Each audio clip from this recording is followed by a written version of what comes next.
नमस्कार, यो एभिन्यूज खबरको संकेत हो। तपाईं अहिले एभिन्यूज एट 7 मा हुनुहुन्छ। म सुशील खतिवडा। प्रारम्भमा मूल खबर। कर्मचारी समायोजन विरुद्ध परेका सबै रिट सर्वोच्चद्वारा खारेज। लोकसेवालाई रोकिएका सबै परीक्षा सञ्चालन गर्ने बाटो खुल्ला।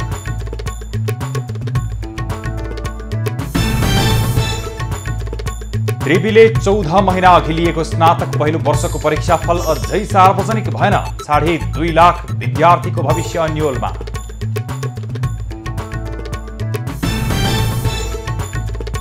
तालमेलको निर्णय गरेका सत्तारूढ दलबीच सिट बाँडफाँडमा सकस। गठबन्धनका लागि ढोका खुल्ला राख्ने एमालेको निष्कर्ष। एमालेसँग जो गठबन्धन गर्न चाहन्छ त्यो पार्टीहरूलाई ढोका खुल्लै छ। संक्रमणकालीन न्याय सम्बन्धी विधेयक पीडितकै परामर्शमा ल्याइएको कानुन मन्त्रीको दाबी।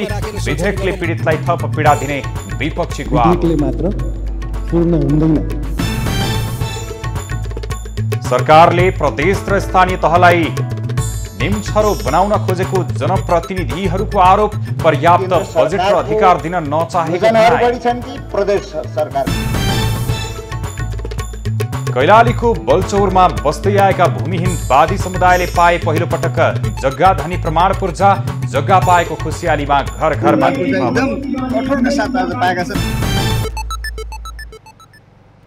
अब खबरको सिलसिला प्रारम्भ गरौं। सर्वोच्चको आदेश सम्बन्धी प्रसङ्गबाट। सरकारी सेवाको आवेदनमा लोकसेवा आयोगलाई विपक्षी बनाएर परेका सबै रिट सर्वोच्च अदालतले खारेज गरिदिएको छ। सर्वोच्च अदालतको संवैधानिक इजलासले सरकारी सेवाका लागि खोलिएका आवेदनमा आधारित भएर आयोगलाई विपक्षी बनाई दर्ता भएका सबै रिट एकसाथ आज खारेज गरिदिएको हो। रिट खारेज भएसँगै लामो समयदेखि रोकिएको लोकसेवाको परीक्षा गर्ने बाटो खुल्ला भएको छ। कायम मुकायम प्रधान न्यायाधीश दीपक कुमार कार्की, न्यायाधीशहरू अनिल कुमार सिन्हा, विश्वम्भर प्रसाद श्रेष्ठ, बमकुमार श्रेष्ठ र टङ्कबहादुर मोक्तान सम्मिलित संवैधानिक इजलासले सो मुद्दामा सुनवाई गरेको हो। यसअघि नै सर्वोच्च अदालतको संवैधानिक इजलासमा सुनवाई सकिए पनि आज फैसला सुनाइएको हो। सर्वोच्चले अन्तिम फैसला नसुनाउँदा लोकसेवा आयोगले निजामती सेवाका 1000 बढी पदमा 3 वर्षदेखि पद पूर्ति गर्न सकेको थिएन। एउटै प्रकृतिको मुद्दामा सर्वोच्चले दिएको फरक आदेश कर्मचारी समायोजनबाट उत्पन्न बेइज्जती र थरुहटले गरेको कोटा निर्धारणको मागका कारण पदपूर्ति अवरुद्ध हुँदै आएको थियो। प्रदेश र स्थानीय तहमा समायोजन भएका अधिकृतहरू सङ्घको दरबन्दीमा फर्कन थालेपछि नयाँ प्रवेशका लागि परीक्षा दिएर बसेका कर्मचारीको सिट सङ्ख्या घट्न नहुने भन्दै रिट दर्ता गरेपछि सर्वोच्चले पदपूर्ति प्रक्रिया रोक्न आदेश दिएको थियो। यसपछि लोकसेवाले तालिका अनुसारको परीक्षा सञ्चालन गर्न नपाउँदा स्थानीय तह र स्वास्थ्य सेवाका हजारौं कर्मचारी करार सेवामा पदपूर्ति गरिएको छ। सर्वोच्च अदालतले उच्च अदालतकी न्यायाधीश रेणुका शाहलाई पदबाट बर्खास्त गर्नुको कारण पेश गर्न न्याय परिषदको नाममा आदेश जारी गरेको छ। न्यायाधीश ईश्वर प्रसाद खतिवडाको इजलासले आज शाहलाई न्याय परिषदका अध्यक्ष समेत रहेका प्रधान न्यायाधीश, कानुन मन्त्री, सर्वोच्च अदालतका वरिष्ठतम न्यायाधीश र 2 जना न्याय परिषदको सदस्यको नाममा आदेश जारी गरेको हो। सर्वोच्चले शाहले माग गरेको अन्तरिम आदेश दिन भने अस्वीकार गरेको छ। उच्च अदालतको न्यायाधीश हुन योग्यता नपुगेको भन्दै न्याय परिषदले शाहलाई बर्खास्तेको सिफारिस गरेको थियो। बर्खास्तमा परेपछि शाहले सर्वोच्चमा रिट हालेकी थिइन्। शाहलाई अयोग्यताको कारण देखाउँदै न्याय परिषदले असार 24 मा बर्खास्त गरेको थियो। न्यायाधीश हुनका लागि शाहले गरेको अभ्यास नपुगेको कारण देखाउँदै बर्खास्त गरिएको भए पनि त्यो गैरकानुनी र गैर संवैधानिक भएको उनको दाबी छ। सत्ता गठबन्धनको आजको बैठक बिना निष्कर्ष टुङ्गिएको छ। प्रधानमन्त्री निवास बालुवाटारमा भएको छलफल निष्कर्षमा पुग्न नसकेको हो। नेताहरूबीच 2074 र 79 को निर्वाचनका परिणामका आधारमा चुनावी तालमेल गर्ने समझदारी भए पनि सिटको सङ्ख्याबारे भने सहमति हुन सकेको छैन। गठबन्धनका शीर्ष नेताहरू र कार्यदलका सदस्यहरू बीचको छलफल सहमतिमा पुग्न नसकेपछि भोलि पुनः छलफल हुने भएको छ। पछिल्लो समय नेताहरूले बैठकमा सीट बाँडफाँडका आधारमा सहमति जुटाउने प्रयास गरिरहेका छन्। 2074को समानुपातिकको परिणाम, प्रत्यक्षतर्फको परिणाम र 2079को स्थानीय तह निर्वाचनको परिणामहरूलाई आधार मानेर सीटको बाँडफाँड गर्ने प्रयासमा गठबन्धनमा आबद्ध दलहरू छन्। आगामी निर्वाचनमा चुनावी तालमेल गर्ने सहमति गरेका सत्ता गठबन्धन दल सीट बाँडफाँडबारे 2 सातादेखि छलफलमा भए पनि सहमति जुट्न सकेको छैन। नेकपा एमालेका आसन्न निर्वाचनमा गठबन्धन गर्न चाहनेहरूका लागि ढोका खुल्ला राख्ने निष्कर्ष निकालेको छ। मंगलबार ललितपुरको च्यासल स्थित पार्टी मुख्यालयमा बसेको स्थायी कमिटी बैठकमा नेताहरूले तालमेलको ढोका खुल्ला राख्नुपर्ने प्रस्ताव राखेका हुन्। बैठकपछि एमाले प्रवक्ता एवं उपमहासचिव पृथ्वी सुब्बा गुरुङले एजेन्डा मिल्नेसँग गठबन्धनका लागि सधैँ ढोका खुल्ला रहेको बताए।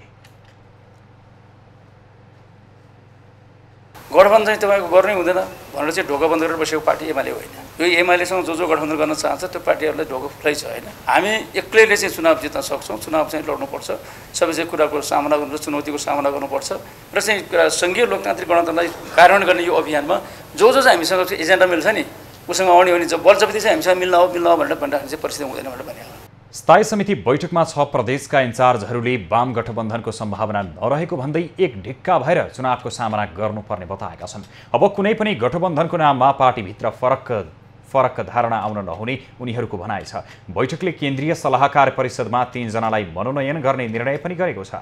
बैठकमा घनश्याम भूषाल, रघुजी पन्त, हिक्मत कार्की, शेरधन राई, शेरबहादुर तामाङ लगायतका नेताहरूले धारणा राखेका थिए। बैठकले पोलिट ब्युरोको बैठक यही भदौ 9 गते र केन्द्रीय कमिटीको बैठक भदौ 10 र 11 गते बोलाउने निर्णय पनि गरेको छ। बैठकले विभिन्न पार्टी छाडेर नेकपा एमाले प्रवेश गरेका जीवन गौतम, ब्रिजेश गुप्ता, धर्मदत्त देवकोटा र अमृतलाल राजवंशीलाई केन्द्रीय सदस्य र कुलभक्त साक्य, डीबी नेपाली र नवराज पौडेललाई केन्द्रीय सल्लाहकारमा मनोनयन गरेको छ। बैठकले प्रतिनिधि सभा र प्रदेश सभा निर्वाचनका लागि उम्मेद्वार छनौट विधि र मापदण्ड केन्द्रीय कमिटीमा पेश गर्ने निर्णय पनि गरेको छ। भदौ 12 गते पार्टीको निर्वाचन परिचालन कमिटीको बैठक बस्ने भएको छ। नेकपा एमालेका अध्यक्ष केपी ओलीले विवाहकै यज्ञमा नागरिकता दिन नमिल्ने दावी गरेका छन्। राजधानीमा आज आयोजित कार्यक्रममा उनले वैवाहिक अङ्गीकृतले आवश्यक समय पूरा गरेपछि मात्र नागरिकता दिनुपर्ने बताएका हुन्। अध्यक्ष ओलीले नागरिकता दिनुअघि राज्यलाई र कसैसँग ठग्न पो खोजेको हो कि भनेर पनि हेर्नुपर्ने बताए। वैवाहिक अङ्गीकृतले आवश्यक समय पूरा गरेपछि नागरिकता प्राप्त गर्छ। त्यो पाउने बित्तिकै त्यहाँ यज्ञमा त दिने होइन नि त। अलिकति समय हेर्नु पर्यो त्यो विवाह साँच्चै हो कि होइन, त्यो टिक्छ कि टिक्दैन, के का लागि। नेपालमा विवाह गरिसकेपछि अंशमा अधिकार हुन्छ, अंश पाउन मात्रै पो विवाह गरी टोपलेको छ कि। यस्तो कुराहरू अलिकति हेर्न पर्छ। नागरिकता समस्या समाधान एमालेले मात्रै गर्न सक्ने, नागरिकताका नाममा मधेसमा राजनीति मात्रै गर्ने गरेको अध्यक्ष ओलीको आरोप छ। चुनावमा टिकट सीमित व्यक्तिले मात्र पाउने भन्दै टिकट नपाउनेहरूले धैर्य नगर्ने हो भने पार्टी र सम्बन्धित व्यक्तिलाई समेत क्षति हुने उनको भनाइ छ। उम्मेद्वार हुने जित्न र नहुने जिताउन लाग्नुपर्ने उनले उल्लेख गरे। अध्यक्ष ओलीले एमाले जति एकजुट हुने हो भने कसैले हराउन नसक्ने पनि उल्लेख गरेका छन्। नेकपा एकीकृत समाजवादीका अध्यक्ष माधव नेपालले आगामी निर्वाचनमा आफ्नै चुनाव चिन्हका साथ निर्वाचनमा जाने बताएका छन्। आज संसद भवन नयाँ बानेश्वरमा सञ्चारकर्मीसँग कुरा गर्दै अध्यक्ष नेपालले माओवादी केन्द्रसँग कसरी मिलेर जान सकिन्छ भन्ने विषयमा प्रारम्भिक चरणको कुराकानी भएको भन्दै आगामी निर्वाचनमा भने आफ्नै चुनाव चिन्हमा लड्ने बताएका हुन्। 5 दलीय गठबन्धनलाई आधार मानेर निर्वाचनको तयारी गर्ने उनको भनाइ छ। अध्यक्ष नेपालले माओवादी केन्द्रसँग चुनाव अघि एकताको सम्भव नरहेको र त्यसपछि एकतालाई अघि बढाउन एकता संयोजन समिति बनाउने तयारी भइरहेको पनि जानकारी दिएका छन्।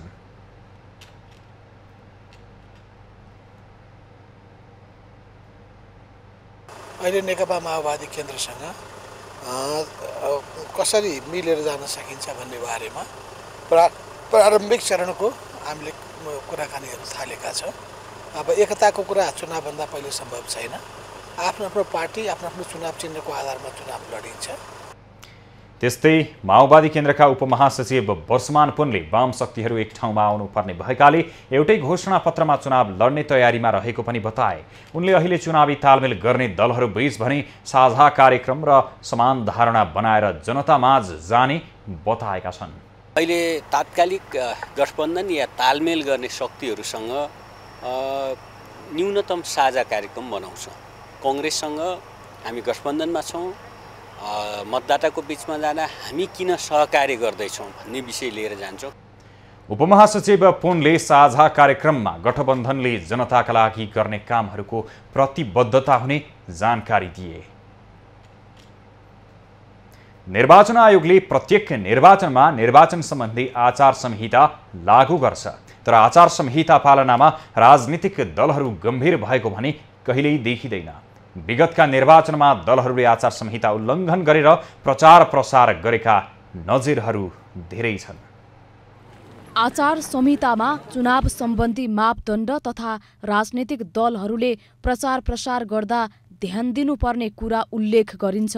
तर आचार संहिता पालनामा न त निर्वाचन आयोगले कडाई गर्छ न त राजनीतिक दलहरू नै पालना गर्छन्।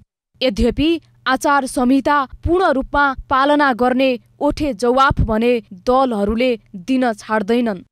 र अब आउने मङ्सिर 4 गते हुन गइरहेको प्रतिनिधि सभा र प्रदेश सभा निर्वाचनमा पनि नेपाली कांग्रेस पार्टीले निर्वाचन आयोगले तयार पारेको आचार संहितालाई पूर्ण रूपमा पालना गर्ने प्रतिबद्धता व्यक्त गर्न चाहन्छु। पहिलो कुरा, मक्सिर 4 गतेको निर्वाचनका लागि आयोगले विगत भन्दा अझ कडाईका साथ आचार संहिता सार्वजनिक गरेको छ। आचार संहिताका केही बुदाहरूमा भने कतिपय राजनीतिक दलहरूले असहमति समेत जनाएका छन्। निर्वाचन आयोगले अनुगमनलाई निष्पक्षता नदिएको आरोप विगतका निर्वाचनमा पनि लाग्दै आएको छ। आयोगले निष्पक्ष रूपमा अनुगमनमा जोड दिए मात्र दलहरूले कार्यान्वयन गर्ने नेताहरूको बुझाइ छ।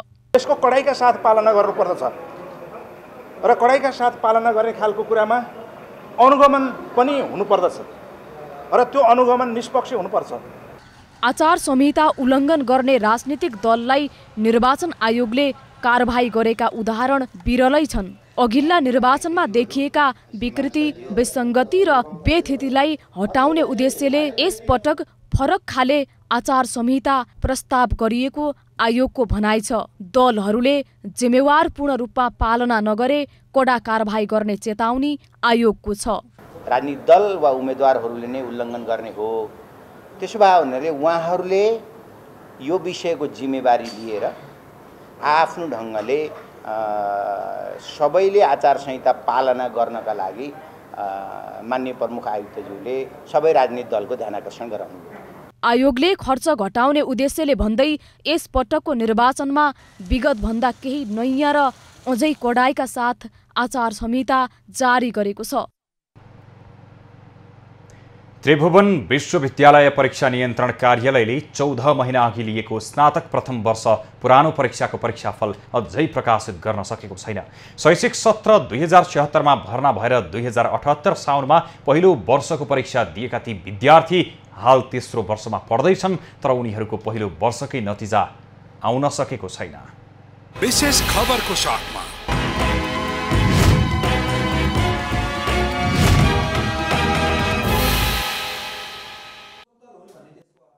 त्रिभुवन विश्वविद्यालयले परीक्षाको फल प्रकाशित गर्न गरेको ढिलाइ यसपटक मात्रै होइन, यसअघि पटक पटक उस्तै प्रकारका गल्ती दोहोर्याउने गरेको त्रिविले पुनः यो सिलसिलालाई यो वर्ष पनि निरन्तरता दिएको छ।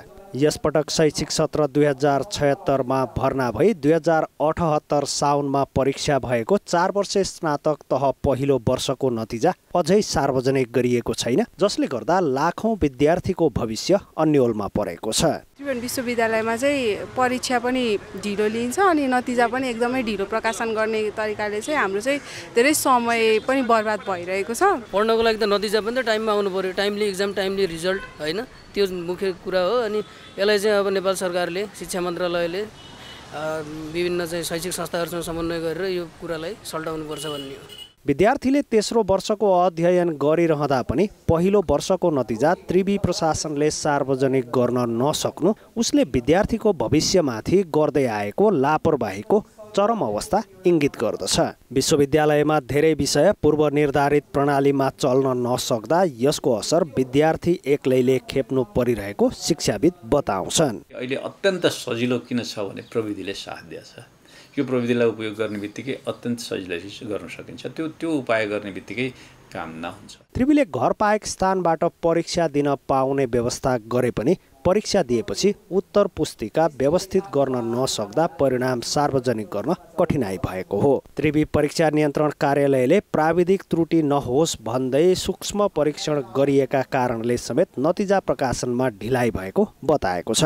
अब रिजल्ट प्रकाशित गर्दाखेरि खालि चाहिँ के छ भने कसैको रोल नम्बर चाहिँ फरक परेको, कसैको चाहिँ केन्द्र फरक परेको त्यस्तो भएन। त्यो केलाउँदैछौँ, केलाउने बित्तिकै नतिजा प्रकाशन आउँछ। 2-3 हप्तामा हामी यो रिजल्ट सक्छौँ र दशैँ अगाडि चौथो वर्ष पनि सक्ने हामी टार्गेटमा हिँडेका छौँ। शैक्षिक सत्र 2076 भदौमा भर्ना भएका विद्यार्थीले 2078 साउनमा प्रथम र 2079 दोस्रो वर्षको परीक्षा दिएर तेस्रो वर्षको कक्षा सुरु गरिसकेका छन्। अर्कोतर्फ भिन्न वर्षमा भर्ना भएर पनि एकै तहमा अध्ययन गर्नुपर्ने बाध्यतामा विद्यार्थीहरू परेका छन्। परीक्षा फल समयमै प्रकाशित हुन नसक्दा क्याम्पस प्रशासनले समेत विद्यार्थीहरूलाई समुचित जवाफ दिन सकिरहेको छैन। त्रिवीको यो लापरवाहीबाट करिब 2.5 लाख विद्यार्थी प्रत्यक्ष मारमा परेका छन्। क्यामेरामा प्रवीण सिलवालका साथ दीपक बन्जारा, काठमाडौँ।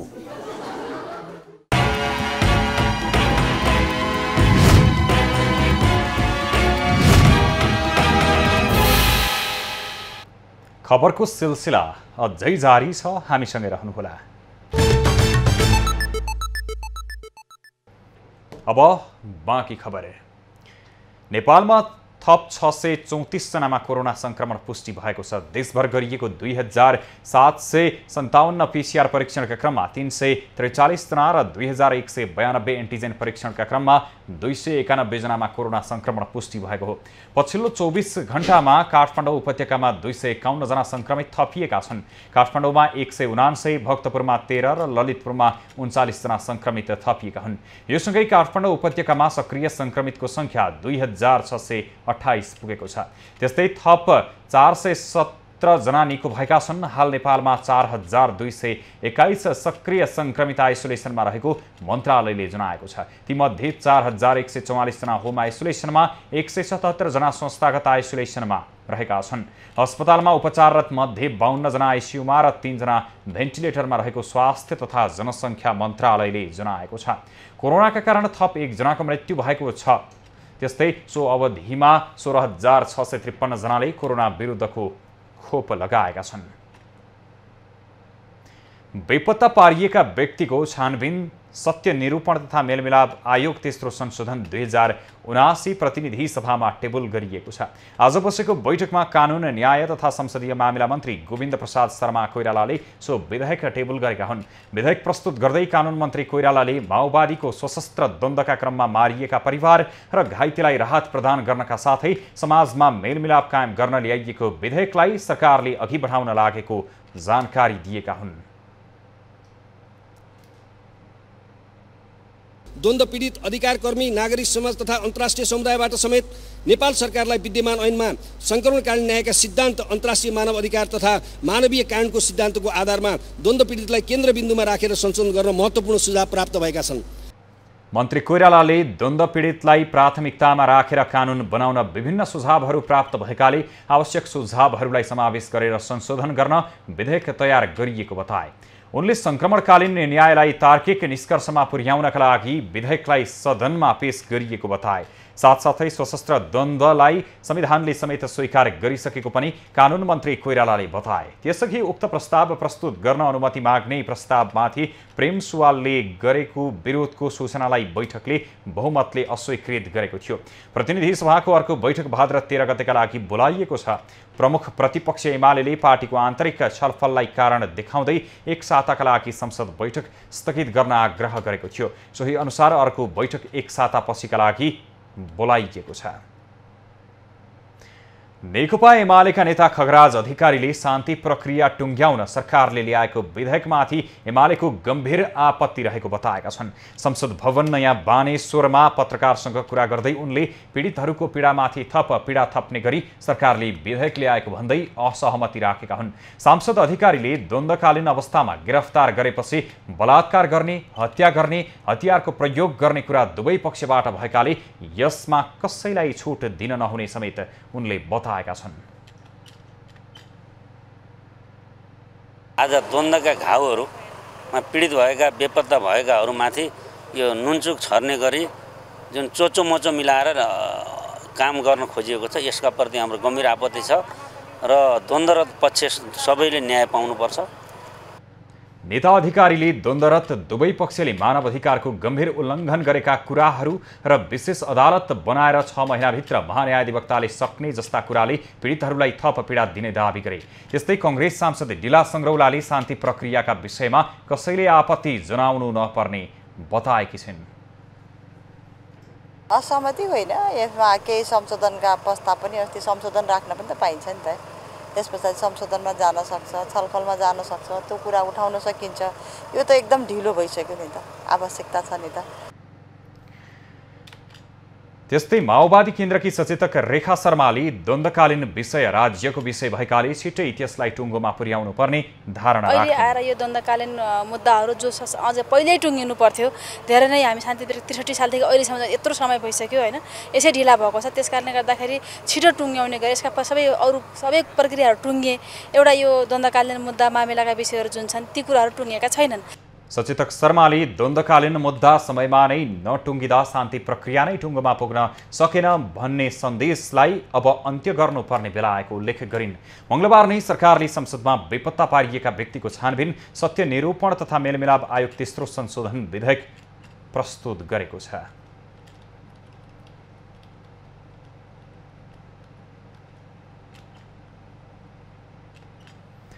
प्रदेश 1 का मुख्यमन्त्री राजेन्द्र कुमार राईले संघीयताभित्र प्रदेश संरचना निर्माण भइसकेपछि विकासको तानाशाहीकरण भएको आरोप लगाएका छन्।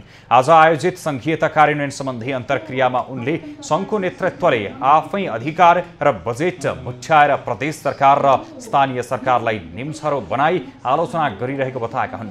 मुख्यमन्त्री राईले पर्याप्त बजेट र अधिकार नदिँदा पनि प्रदेश सरकारको योजना संघीय सरकारको भन्दा बढिरहेको भन्दै प्रदेशमा नै आएर योजना गणना गर्न प्रधानमन्त्री शेरबहादुर देउवालाई चुनौती दिए। म चुनौतीका साथ केन्द्रको अर्थमन्त्रीलाई, प्रधानमन्त्रीलाई, भौतिक पूर्वाधार मन्त्रीलाई आज जिल्लामा तपाईको केन्द्र सरकारको योजनाहरू बढी छन् कि प्रदेश सरकारको योजनाहरू बढी छन्? म अहिले प्रधानमन्त्रीलाई पनि चुनौती दिन सक्छु। मुख्यमन्त्री राईले ओली नेतृत्वको सरकारले प्रदेश 1 को नामाकरण टुङ्गो लगाउन नसकेर प्रदेशलाई नै जिम्मा लगाएको भन्दै अहिलेको मुख्यमन्त्रीको काँधमा बन्दुक राखेर पड्काउन खोज्नु गलत भएको समेत बताए। कार्यक्रममा राष्ट्रिय सभा अध्यक्ष गणेश प्रसाद तिमल सेनाले स्पष्ट नीति नहुँदा साना आयोजनाहरू पनि सङ्घबाटै आइरहेको बताए। राष्ट्रिय गौरवको आयोजना संघीय सरकार मातहत हुँदा संघीय सरकारमा केही बजेट बढी हुने कुरालाई स्वाभाविक रूपमा हेर्नुपर्ने उनको भनाइ छ। संघीय सरकारमा केही बजेट अलिकति बढी हुने कुरा त के छ भने राष्ट्रिय गौरवका आयोजना भन्दा अरबौंको योजना एउटा भनौँ, मध्य पहाडी लोकमार्ग, हुलाकी मार्ग, उत्तर दक्षिण करिडोर र यस्ता राष्ट्रिय गौरवका आयोजनाहरू तिनैको अरबौं भोल्युम त्यहाँ आउँदाखेरि त्यही सट्ट बजेट धेरै जाने हुन्छ। अध्यक्ष तिमल सिन्हाले संविधानले मन्त्रालयको सीमा नतोकेको भए मन्त्रालयको संख्या हिसाब गर्न नसकिने अवस्थामा पुग्ने चिन्ता प्रकट गरे। प्रदेश 1 का सभामुख प्रदीप कुमार भण्डारीले स्थानीय तहले प्रदेश सरकारले बनाएका कानुनको कार्यान्वयन नगरेको गुनासो गरे। जिल्लामा जाँदाखेरि यो कानुनको कार्यान्वयन स्थानीय तहमा जाँदाखेरि धेरै प्रतिशतमा कार्यान्वयन नभएको हामीले भेट्टायौँ। त्यहाँको जनशक्ति, त्यहाँको प्राविधिक पक्ष, यी विभिन्न कारणले गर्दा उहाँहरूले चलाउन सक्नुहुन्न। सभामुख भण्डारीले प्रदेशले बनाएका कानुन व्यावहारिक रूपमा नियमन गर्दा अधिकांश कानुनको कार्यान्वयन नभएको पाइएको बताए। साझा अधिकारका सूचीमा रहेका कानुनहरूका कारण स्थानीय तहलाई काम गर्न अप्ठ्यारो परिरहेको उनको भनाइ छ।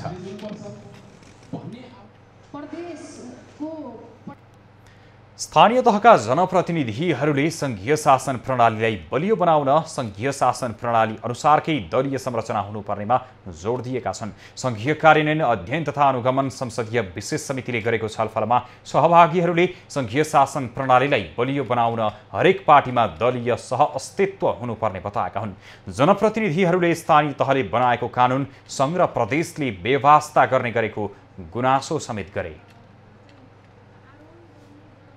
विभेद देखियो त्यो कानुनमा।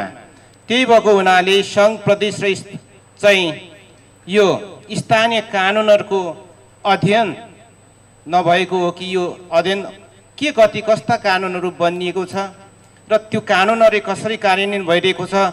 सङ्घले खटाएर पठाएको हुन्छ गाउँपालिका या नगरपालिकामा जिम्मेवारी दिएर, तर स्थानीय तहलाई चाहिँ फेरि जानकारी नगइकन फेरि सङ्घले 2 महिना 4 महिनामै फैसला गर्ने प्रक्रिया छ।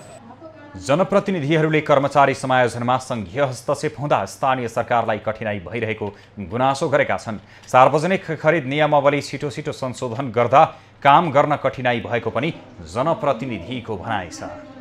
हरेक पार्टीका प्रतिनिधित्वहरू हरेक पार्टीहरूमा दलीय सह अस्तित्व हुन पनि आवश्यक छ, किनभने दलीय हिसाबमा जो माथि उहाँको दल र उहाँको अस्तित्व अलिक बढी हामीले महसुस गरेका छौँ र दलीय हिसाबमा जसको अस्तित्व अलिक कम भनिएको छ उहाँहरू सदैव अलिक दबिने अवस्था हुन्छ। त्यसैले यो प्रणालीमा पार्टीगत सह अस्तित्वको पनि खाँचो रहेको हामीले बुझेका छौँ, हामीले देखेका छौँ। यो सार्वजनिक खरिद नियमावली चाहिँ छिटो संशोधन गर्दा चाहिँ एकदमै काम गर्न कठिनाइ भएको कुरालाई चाहिँ म ध्यान आकर्षण गराउन चाहन्छु। हामीलाई कस्तो पीडा छ भने अहिले त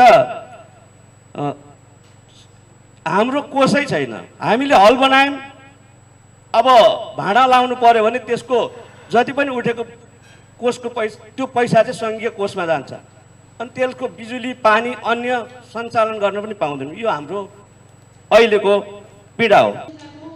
संविधानले स्थानीय तहमा जिल्ला समन्वयन समितिलाई राखे पनि कानुनी रूपमा भूमिका विहीन बनाउँदा औचित्यमाथि नै प्रश्न उठेको कार्यक्रमका सहभागीहरूको भनाइ थियो। कैलालीको लम्कीचुहा नगरपालिकाको बलचौरमा रहेका वादी समुदायले जग्गा धनी पूर्जा पाएका छन्। लामो समयदेखि भूमिहीन जीवन बिताउँदै आएका उनीहरूले समस्याको सामना गर्दै आएका वादी समुदायले लाल पूर्जा पाएको खुसीमा घर-घरमा दीपावली गरेका छन्। कैलालीको बलचौरका वादी समुदायले जग्गाधनी पूर्जा पाएका छन्। 2064 सालदेखि लम्कीचुहा नगरपालिका वडा नम्बर 3 बलचौरमा बस्दै आएका भूमिहीन वादी समुदायले लाल पूर्जा पाएका हुन्। वर्षौंदेखि भूमिहीन सुकुम्बासी जीवन बिताउँदै आएका वादी समुदाय लाल पूर्जा पाएपछि निकै खुसी भएका छन्। लाल पूर्जा एकदम कठोरका साथ आज पाएका छन्। आज धेरै भन्दा अधिक खुसी भएका छौँ भन्ने हामीलाई एकदम खुसी लागेको छ। 157 घरधुरीमा पहिलो पटक 124 वटा लाल पूर्जा वितरण गरिएको छ। मंगलबार वादी समुदायलाई स्थायी लाल पूर्जा वितरण गर्दै भूमि व्यवस्था सहकारी तथा गरिबी निवारण मन्त्री शशि श्रेष्ठले वर्तमान सरकार संविधानमा लिपिबद्ध भएका सम्पूर्ण कुराहरू कार्यान्वयन गर्न प्रतिबद्ध रहेको बताएकी छन्। वर्तमान सरकार संविधानमा लिपिबद्ध भएका सम्पूर्ण कुराहरू व्यवहारमा कार्यान्वयन गर्न प्रतिबद्ध छ भन्ने कुराको ज्वलन्त उदाहरण आजको यो जग्गाधनी प्रमाण पूर्जा हो भन्ने कुरा व्यवहारमै पुष्टि गरेर देखाइसकेका छौँ। लामो समयदेखि मगन्ते भूमिहीन सुकुम्बासी जीवन बिताउँदै स्थायी आवासको अभाव झेल्दै आएका वादी समुदायले लाल पूर्जा पाउनु देश र संविधानको जित भएको राष्ट्रिय भूमि आयोगका अध्यक्ष केशव निरौलाले बताए। आज यहाँहरूले जित्नु भएको छ। यहाँहरूले मात्रै होइन, आज यो मुलुकको लोकतन्त्र गणतन्त्रले जितेको छ। संविधानको जित भएको छ। तपाईँ हामी सबैको विजय भएको छ। निर्वाचनताका प्रतिबद्धता अनुसार निर्वाचित भएको केही समयभित्रै आफ्नो प्रतिबद्धता पूरा गर्न सफल भएको लम्केचुहा नगरपालिकाका नगर प्रमुख सुशीला शाहीले बताइन्। आज 93 दिनमा मैले तपाईहरुको आँगनमा आएर पूजा गरेँ। आजबाट 5 वर्षभित्र लम्केचुहा नगरपालिकामा कोही पनि भूमिहीन रहनुहुने छैन। बलचोरका वादी समुदायसँगै लम्केचुहा नगरपालिकामा 17,233 भूमिहीन सुकुम्बासी र अव्यवस्थित बसोबासी रहेका छन्। एबी न्यूज खबरका लागि मंगल बाँसकोटे, लम्की, कैलाली। सप्तरीमा तस्करी गरी ल्याएको सामान्य नियन्त्रणमा लिन खोज्दा प्रहरी र तस्कर समूह बीच झडप भएको छ।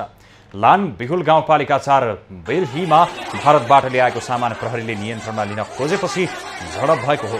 झडपलाई नियन्त्रणमा लिने क्रममा प्रहरीले 3 राउन्ड हवाई फायर गरेको छ। तस्करले प्रहरी विरुद्ध आक्रमण गरेपछि हवाई फायर गर्नु परेको प्रहरीको भनाइ छ।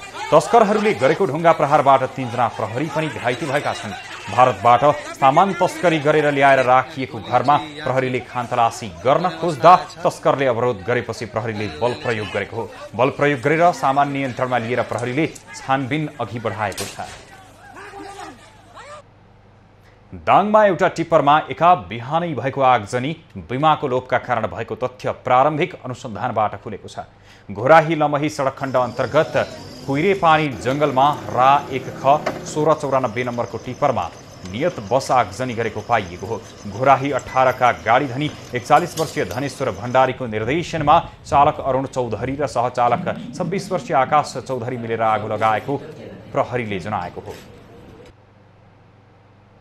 सोही गाडीका चालक अरुण चौधरी जो 32 वर्षको हुनुहुन्छ, उहाँको घर चाहिँ राप्ती गाउँपालिका वार्ड नम्बर 8 र सहचालक आकाश चौधरी उहाँको घर चाहिँ बडुवा गाउँपालिका वार्ड नम्बर 7 चन्दनपुर हो, 70 वर्षको हुन्छ।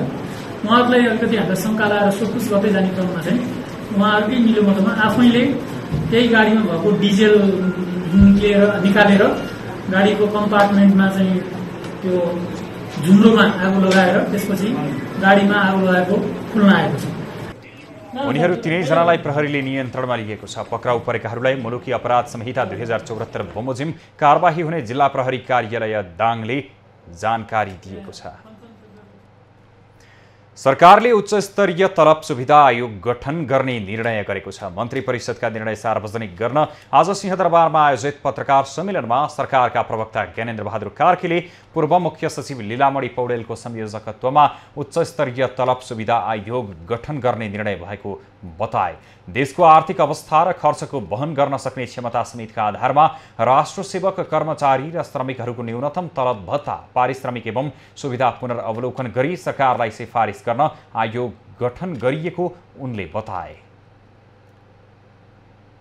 न्यूनतम तलब भत्ता पारिश्रमिक एवं सुविधा पुनरावलोकन गर्न आवश्यक अध्ययन गरी नेपाल सरकारलाई सिफारिस गर्न पूर्व मुख्य सचिव लीलामणि पौडेलको संयोजकत्वमा उच्च स्तरीय तलब सुविधा आयोग गठन गर्ने, आर्थिक वर्ष 79-80 को लागि कृषि तथा पशुपक्षी विकास मन्त्रालय अन्तर्गत 204 राजपत्राङ्कित पदहरूको अस्थायी दरबन्दी स्वीकृत गर्ने।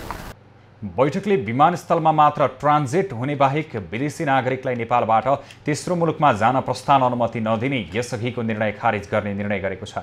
बालाजु त्रिशुली सडक खण्डको मडखु 3 पिप्ले 5.5 किलोमिटर सडक निर्माण कार्य तत्काल अगाडि बढाउन विशेष परिस्थितिमा बोलपत्र आह्वान गरी खरिद प्रक्रियामा लैजान सैद्धान्तिक सहमति प्रदान गरेको छ। त्यस्तै बैठकले फौजदारी कसुर दोस्रो संशोधन नियमावली स्वीकृत गर्ने निर्णय, त्यस्तै विद्युतीय सुशासन आयोग आदेश स्वीकृत गर्ने र विदेश स्थित नेपाली नियोगको आर्थिक कार्यविधि स्वीकृत गर्ने निर्णय पनि सरकारको छ।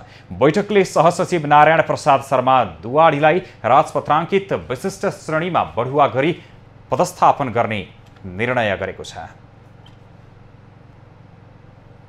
सञ्चार तथा सूचना प्रविधि मन्त्रालयले अघिल्लो आर्थिक वर्ष 2078-79 मा 7 अर्ब 60 करोड रुपैयाँ भन्दा बढी राजस्व सङ्कलन गरेको जनाएको छ।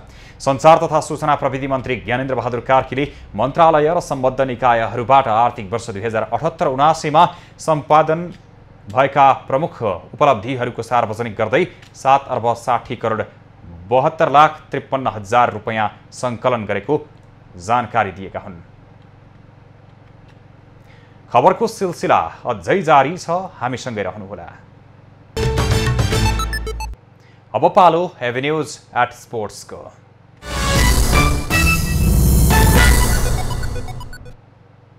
तेस्रो संस्करणको Mount Everest international open taekwondo championship असोजको पहिलो साता आयोजना हुने भएको छ। नेपाल तेक्वान्दो संघले आज काठमाडौँमा पत्रकार सम्मेलन गर्दै गण्डकी प्रदेशमा असोज 6 गतेदेखि 9 गतेसम्म प्रतियोगिता हुने जानकारी दिएको हो। प्रतियोगितामा विश्वभरका खेलाडी, निर्णायक, प्राविधिक तथा प्रशिक्षक, सहभागी खेलाडीका परिवारका सदस्य, विश्व तेक्वान्दो महासङ्घका अध्यक्ष सहित पदाधिकारी समेत सहभागी हुनेछन्। पोखरा रङ्गशाला स्थित बहुउद्देश्य कबड हलमा आयोजना हुने प्रतियोगिताको पूर्व तयारी तथा आवश्यक व्यवस्थापनको लागि 101 सदस्यीय मूल आयोजक समिति र 16वटा उपसमितिहरू गठन गरिएको छ। प्रतियोगितालाई विश्व तेक्वान्दो महासङ्घले स्वीकृति प्रदान गरेको छ। प्रतियोगिता सम्पन्न गर्न करिब 2 करोड 55 लाख खर्च हुने अनुमान गरिएको छ। खेलकुद पोसाकका कम्पनी लिनिङले राष्ट्रिय बास्केटबल टोलीलाई प्रायोजन गर्नका लागि मङ्गलबार सम्झौता गरेको छ। राजधानीमा आज भएको एक कार्यक्रममा खेल पोसाक र सामग्रीको अन्तर्राष्ट्रिय ब्रान्ड लिनिङको आधिकारिक विक्रेता China trade link company CTL र नेपाल बास्केटबल बीच सम्झौता भएको हो। CTLका अध्यक्ष राजन महर्जन र सङ्घका अध्यक्ष भीम गुरुङले सम्झौता पत्रमा हस्ताक्षर गरेका हुन्। सम्झौताले आगामी वर्षमा पनि निरन्तरता पाउनेमा आफू विश्वस्त रहेको CTLका अध्यक्ष महर्जनले बताए। सङ्घका अध्यक्ष गुरुङले बास्केटबल टोलीलाई सहयोग गरेकोमा लिनिङलाई धन्यवाद दिए। लिनिङले प्रायोजन बापत उपलब्ध गराउने सामग्री बाहेक सङ्घ वा खेलाडीले लिनिङका खेल पोसाक र सामग्री खरिद गर्दा 30% छुट दिने सम्झौतामा पनि उल्लेख गरिएको छ। सम्झौता अनुसार नेपाली बास्केटबलको कुनै टोलीले अन्तर्राष्ट्रिय प्रतियोगितामा सहभागी जनाउँदा महिला र पुरुष दुवैतर्फका सिनियर र जुनियर खेलाडीले लिनिनको पोसाक प्रयोग गर्नुपर्नेछ। अब पालो खास खबरको।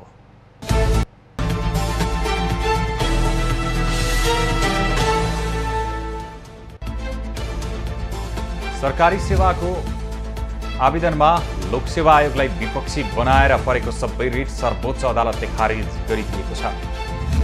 सर्वोच्च अदालतको संवैधानिक इजलासले सरकारी सेवाका लागि खोलिएका आवेदनमा आधारित भएर आयोगलाई विपक्षी बनाई दर्ता भएका सबै रिट एकसाथ खारिज गरिएको हो। रिट खारिज भएसँगै लामो समयदेखि रोकिएको लोकसेवाको परीक्षा गर्ने बाटो खुल्ला भएको छ। राष्ट्रपति विद्यादेवी भण्डारीसँग global council for tolerance and पिसका प्रतिनिधिले भेटवार्ता गरेका छन्। आज राष्ट्रपति कार्यालय महाराजगञ्जमा पुगेर संस्थाका अध्यक्ष अहमद अल जरावान नेतृत्वको संसदीय प्रतिनिधि मण्डलले भेटवार्ता गरेको हो। भेटमा प्रतिनिधि मण्डलमा सहभागी विभिन्न 8 देशका संस्थासँग आबद्ध सदस्य तथा सांसद लगायतको उपस्थिति रहेको थियो। नेपाल मजदुर किसान पार्टीका सांसद प्रेम सुवालले बेपत्ता पारिएका व्यक्तिको छानबिन, सत्य निरूपण तथा मेलमिलाप आयोग तेस्रो संशोधन विधेयक पीडितलाई न्याय दिने गरी नआएको बताएका छन्। आजको प्रतिनिधि सभा बैठकमा विधेयकमाथि विरोधको सूचना प्रस्तुत गर्दै उनले विधेयकमा कुन प्रावधान राखिँदैछ भन्ने सम्बन्धमा पीडितलाई जानकारी नदिएको बताएका हुन्। नेपाली कांग्रेसले आगामी निर्वाचन लक्षित अभियानका लागि 77 वटै जिल्ला केन्द्रीय प्रतिनिधि खटाएको छ। प्रतिनिधि सभा र प्रदेश सभा सदस्य निर्वाचनलाई लक्षित गरी कांग्रेसले 3 चरणमा जनताको साथमा कांग्रेस अभियान चलाउँदैछ। भदौ 10 देखि सुरु हुने अभियानका लागि केन्द्रीय कार्यालयले 77 वटै जिल्लामा केन्द्रीय प्रतिनिधिहरू खटाएको हो। जनता समाजवादी पार्टी नेपाल जसपाका अध्यक्ष उपेन्द्र यादवले मध्य प्रदेशका मुख्यमन्त्री लालबाबु रावतलाई पदबाट राजीनामा दिन जसपाले निर्देशन नदिएको जानकारी दिएका छन्। सञ्चारकर्मीसँग संक्षिप्त कुरा गर्दै उनले रावतलाई तत्काल पदबाट हटाउने योजना समेत नरहेको बताएका हुन्। मुख्यमन्त्री रावतले पनि आफूलाई राजीनामा दिन कुनै निर्देशन नआएको जानकारी दिएका छन्।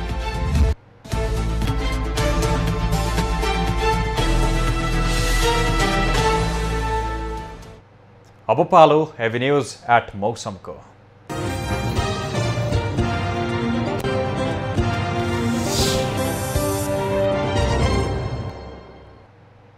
पछिल्लो 24 घण्टामा देशभरको मौसम सामान्यतया आंशिकदेखि मध्यम बदली रह्यो। आज राति कर्णाली, गण्डकी र सुदूरपश्चिम प्रदेशका केही स्थानमा र बाँकी भूभागका थोरै स्थानमा मेघगर्जन, चट्याङसहित हल्का वर्षाको सम्भावना रहेको जल तथा मौसम पूर्वानुमान महाशाखाले जनाएको छ।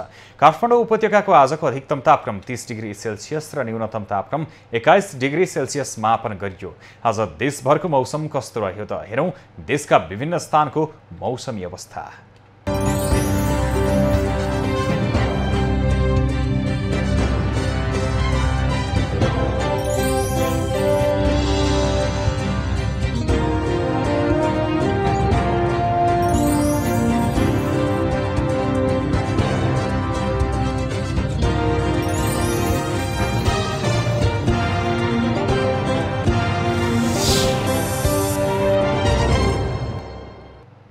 अहिलेलाई खबरको क्रम यति नै। एभेन्यूज खबरका सहित अन्य विस्तृत खबरका लागि www.avenews.tv लगइन गर्न सक्नुहुनेछ। युट्युब, फेसबुक र ट्विटरमा पनि हामीलाई फलो गर्न सकिनेछ।